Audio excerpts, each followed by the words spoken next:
বিসমিল্লাহির রহমানির রহিম।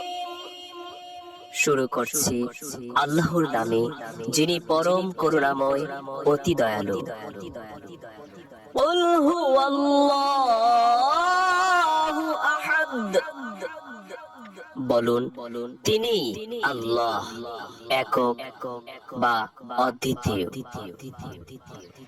আল্লাহুস সামাদ।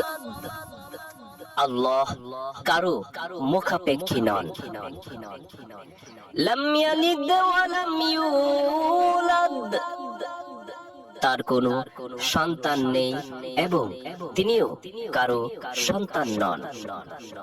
ওয়ালাম ইয়াকুল লাহু কুফুয়ান আহাদ। এবং তার সমতুল্য